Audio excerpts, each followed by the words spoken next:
Hey, welcome back. I'm Jude. So this is about should you meditate with your eyes open or closed, or how do you know which is the better one for you? This question comes up a lot, and the simple answer is try both and see what's more comfortable, see what works better.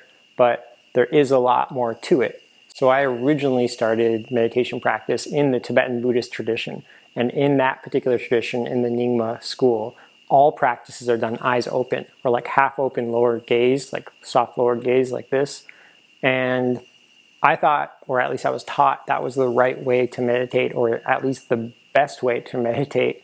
And later, years later, I started working with other teachers and started closing my eyes, because they weren't saying it was better to close your eyes, but they were just saying, yeah, close your eyes, it's good.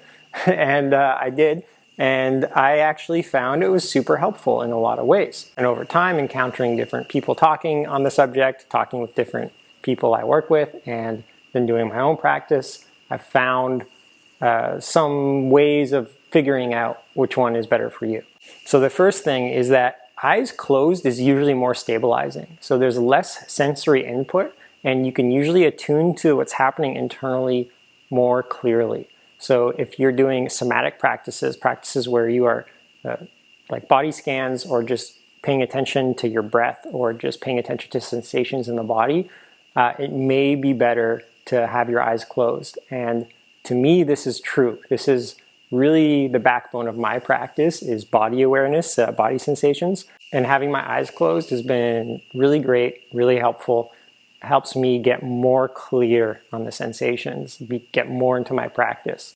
And I think a lot of breath focusing practices, the same can be true. If you're trying to get this really deep state of absorption, it may be helpful and more stabilizing, you could say, to close your eyes. Now, on the other hand, you can think of open eyes as kind of training to bridge the gap between seated practice and an everyday mindfulness practice. So the thing is, we're mostly meditating to have a better experience in life, to make life more rich and full. It's like we're building up these skills in hopes that they actually translate into our everyday waking awareness. So in that situation, having your eyes open allows you to do these practices while still kind of in the world, while not really retreating from the world completely.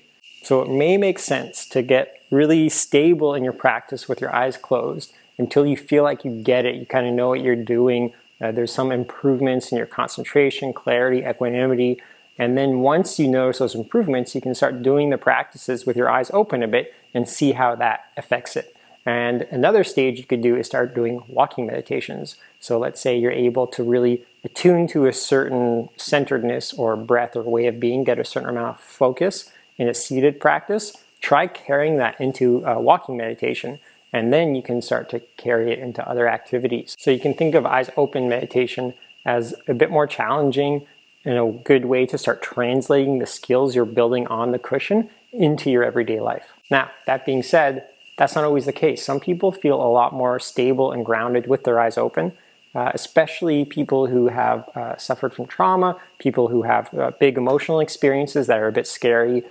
Closing your eyes can sometimes make those bigger and more scary, so eyes open may be helpful. Another case is if you're tired, you can get sleepy, maybe start falling asleep with your eyes closed, so it might make more sense with your eyes open. It's a little more energizing, let some light in, wake you up, stay a little more alert, focused. Okay, that's more or less it. Thanks for tuning in. Please leave a comment. I love reading the comments, or just like it, or just do whatever you want, and thank you.